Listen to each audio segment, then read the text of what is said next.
Okay, great. So I am here with Fee Similar, one of my pals and a beautiful yoga teacher who's also a marketing expert. And today we are going to be busting five big myths when it comes to manifesting. Oh yeah, we can't wait to dive in because we definitely have a lot to say when it comes to these. And Melissa, I know you were we were just kind of brainstorming them, and we came up with five. There's definitely more out there. I know that we've already thought of a few more, and sort of like tangential ones that there's a lot I think to discuss, but. We'll be talking more about manifesting and altar building in our workshop on Saturday, the 9th of January, from 12 to 2. We'll be doing like a big 2 hour workshop with a little bit of everything. I know you'll be doing some journaling prompts and meditation. I will be doing like a collective tarot card pulling and just talking about manifesting and altar building. But yeah, has I think, a little bit for everyone in the workshop. But I want to go ahead and sort of present the first one and kind of see if you had any thoughts on it. So, myth number one was the myth that manifesting is only about getting what you want.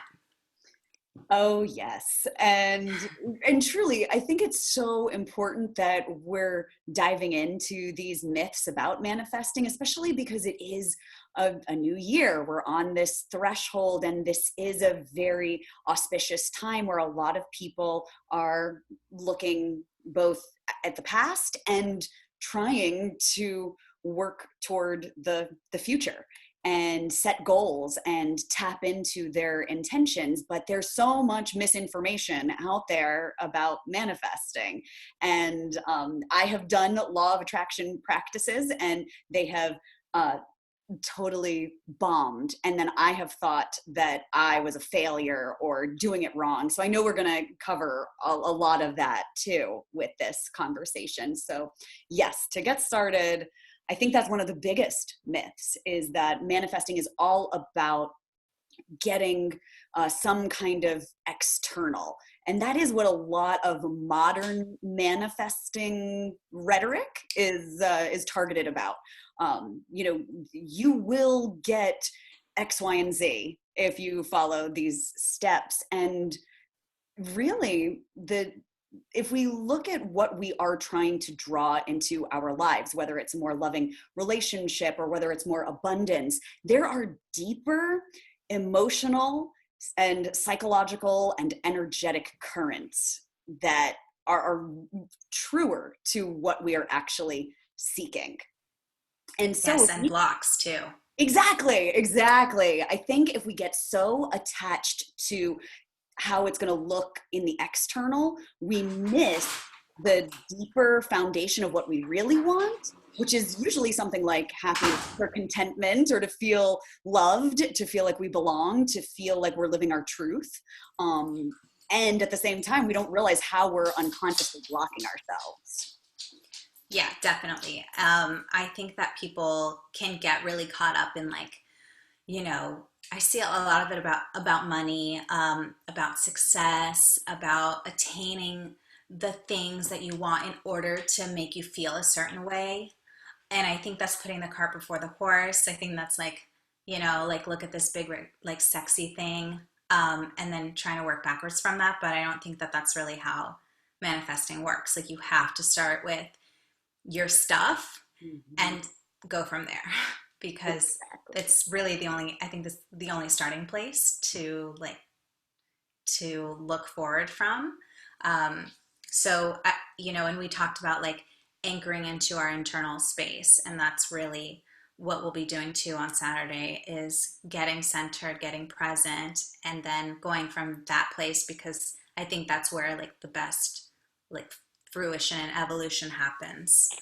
And it also provides some stability, so that if what ends up happening is not the exact course that you saw in your head, then you have the resilience and the ability to pivot, because you're already like centered within yourself. Like I keep thinking about like wherever you go, there you are.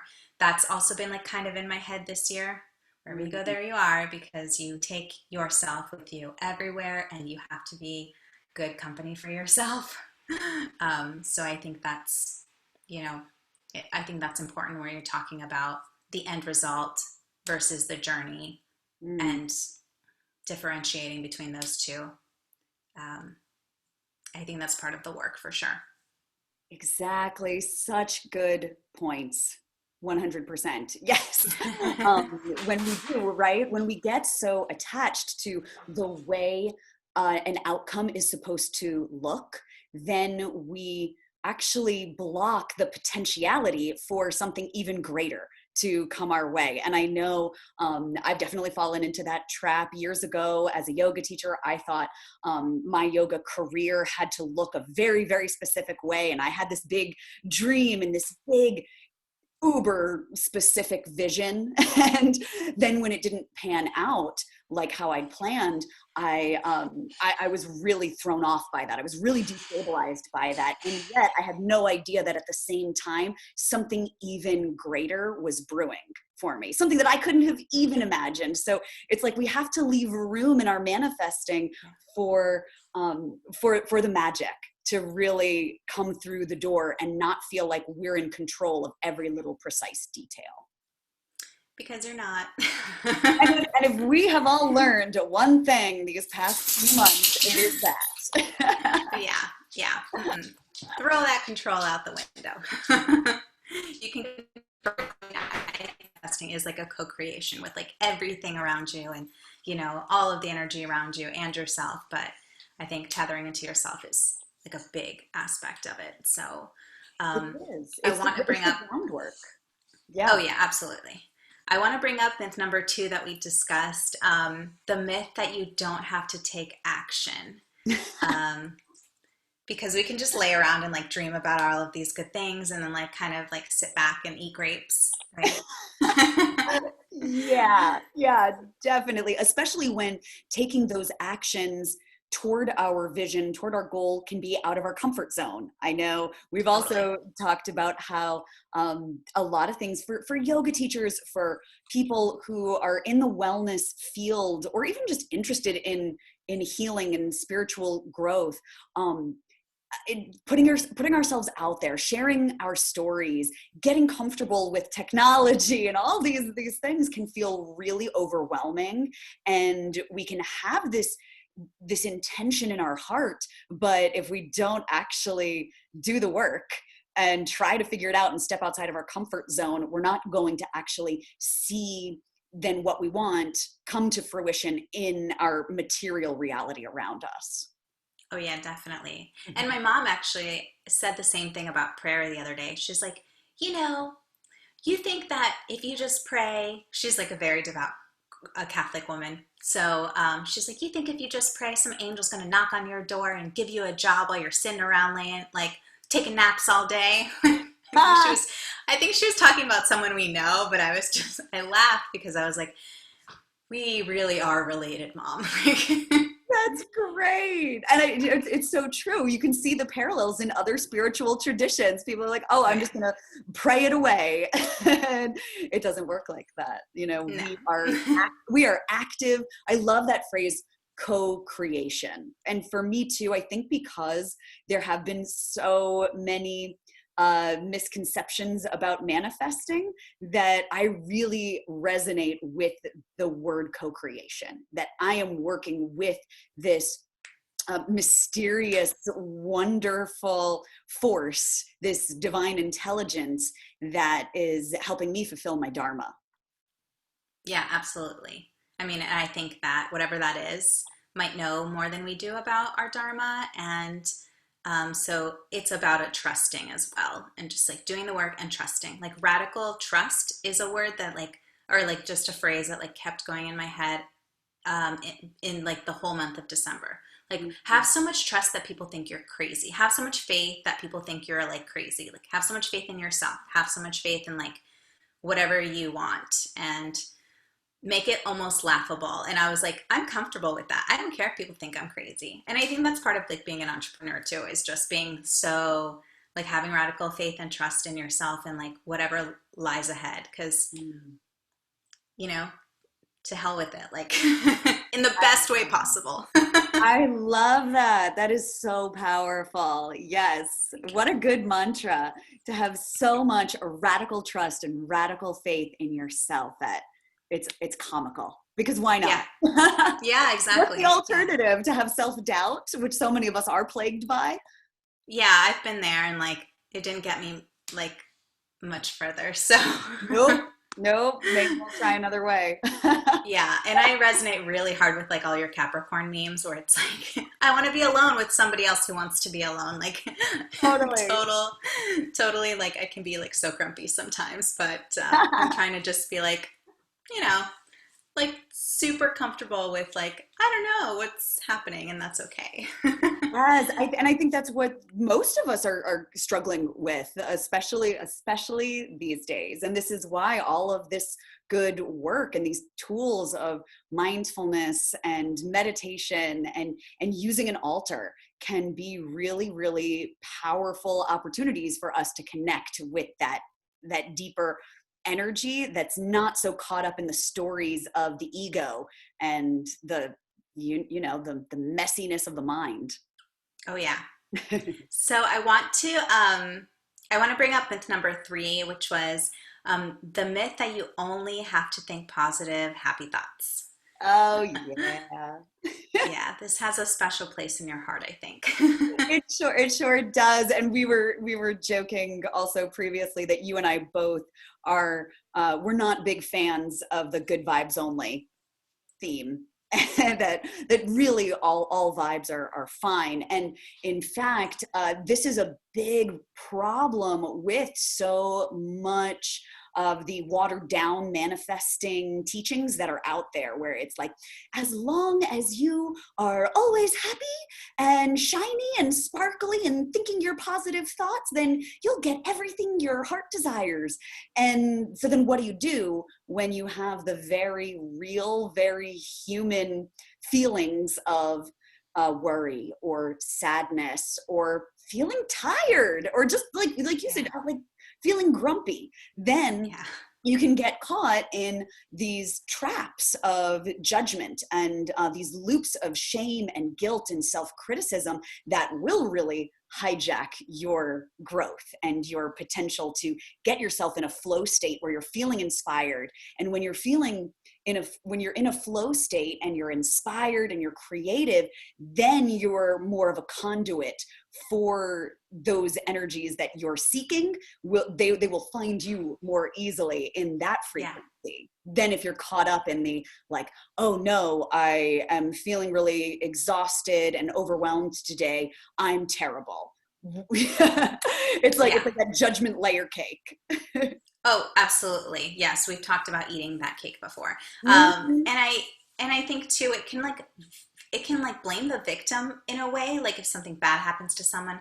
Well, if you just hadn't like manifested that terrible thing, I'm like, "Whoa, wait a second." Like, you know, sometimes life is just crazy and bad things happen and that's not like no one's fault sometimes and especially not the person who got their wallet stolen or something like let's not like play the blame game because we want to explain things away and Yeah. that's sometimes things just suck in a little bit and that's okay. Yeah, um, that's so critical. I'm so glad you brought that up. That's a really good point. And in fact, my teacher, Manasa, who, love her. yeah, she is one of the most authentic teachers of yoga. She knows it and lives it, and it's been a part of her life, her whole Yeah. life.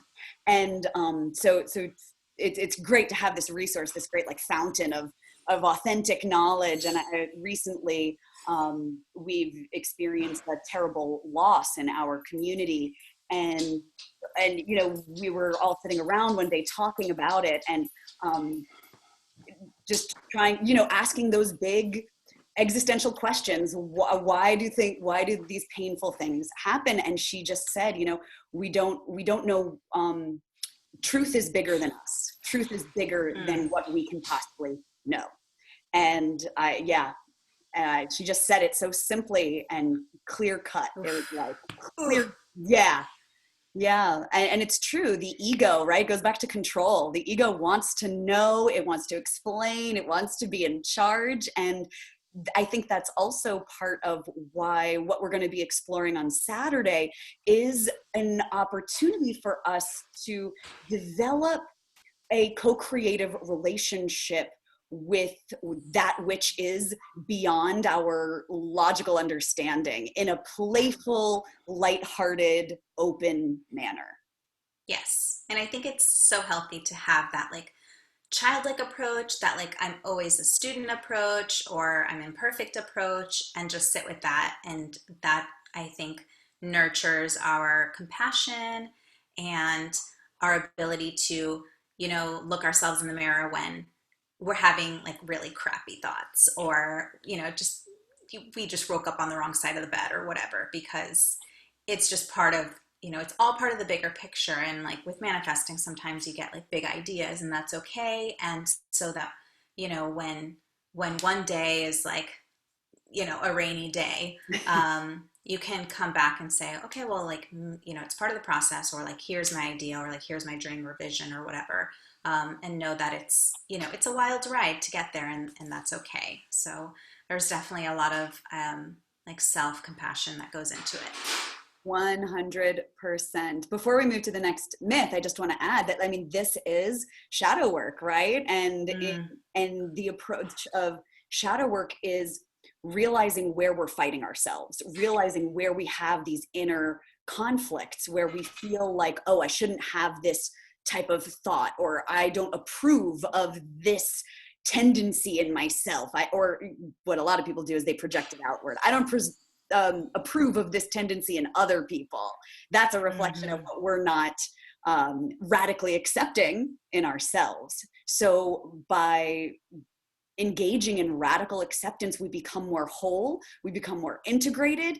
And then when we're not wasting our own energy fighting ourselves, then we actually become so much more powerful, and we can see our will expressed in reality in a much quicker and tangible way. Yes, I definitely agree with that. I mean, yes. I think manifesting is, so two things, like, I think it does bring a lot of clarity to people. But oftentimes, or I guess maybe always, the first step is like, what do you want? And answering that question. And I think it can be really scary for people and like make them feel very, very vulnerable, because just being very upfront with like what you want, even to yourself, is like puts you in like a vulnerable state. Like, oh man, but maybe I won't get that, or maybe I'll have it and then lose it. And doing that work is, I think, like you have to battle yourself sometimes to get there. But I mean, it will bring clarity. You can't get what you want if you don't know what you want. And if you aren't, and then, I guess step 2 is like organizing it, or like putting it out there, or a little bit of everything, which we'll explore more of. But for me, like an altar is a good like sort of place of stability where I can come back and be like, okay, yeah, that's right. This is what I'm working on. With like different symbols and different elements on my altar, where I can, find a place to settle my thoughts and sort of do the work, like do the interior work.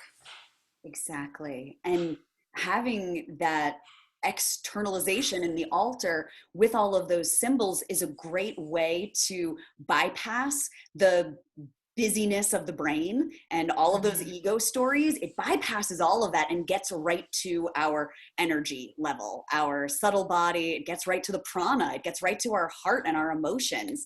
And earlier when we were chatting, truly, this from your experience in marketing, how symbols are so powerful. Symbols really hold a tremendous amount of psychic power in our unconscious mind. And symbols are compelling, and it's why every single company pretty much has a logo.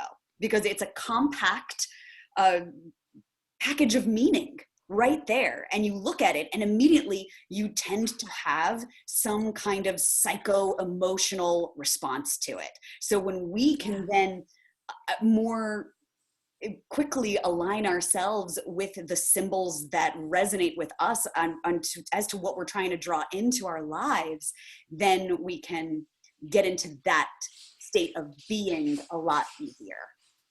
Oh yeah, definitely. I think like in marketing we learn about color psychology because there's a whole lesson on that, and so we can learn about like symbol psychology in our own way, I think on Saturday. Yes, absolutely. It's going to be So I'm looking at number 4. I think we're on 4, correct? The Mhm. myth that you have to obsess and fixate. Yes. And I will repeat this again. You don't have to spend hours praying to your vision board to get what you want. I love that so much. Yeah. um, yeah, just, I typed it out and I was like, oh, that is how I feel, isn't it? But yeah, I think we talked a little bit about clarity, and, getting really clear on what you want takes vulnerability, it takes work, it takes that co-creation and like getting yourself in the flow state and knowing yourself enough and knowing what gets you from, commuting home, or in this case, where we're maybe in our home offices, to that place where your mind is a little bit quieter. Mhm. Like what gets you there? I think you have to just become more familiar with that. So repetition, I think, is important too. But you don't have to, again, think, oh well, I can't think about getting that new job in any other way except positively, or it Right. has to, um, I think that there's a way that you can think about what you want perhaps in the future and then bring it back to the present moment where you're thinking, what am I doing now to get there? Like break it down into smaller bite-sized pieces. Yes, exactly. And a lot of times when people get caught up in manifesting, they are so focused about the future that they are sacrificing the present moment. So Oh yeah. if we can actually experience how we want to feel in the future, if we can experience that right now, it goes back to wherever you go, there you are. It's so absolutely true. If we can start to step into that space of overwhelming gratitude Mm. for life as it is in this very moment. And it ties back to so much of what we've already been discussing about our cultural issues with attainment, right? We've been indoctrinated with this belief in the pursuit of happiness, which implies that our happiness is a pursuit, that it's not Yeah, there's like available. a shiny gold pot at the end of the rainbow.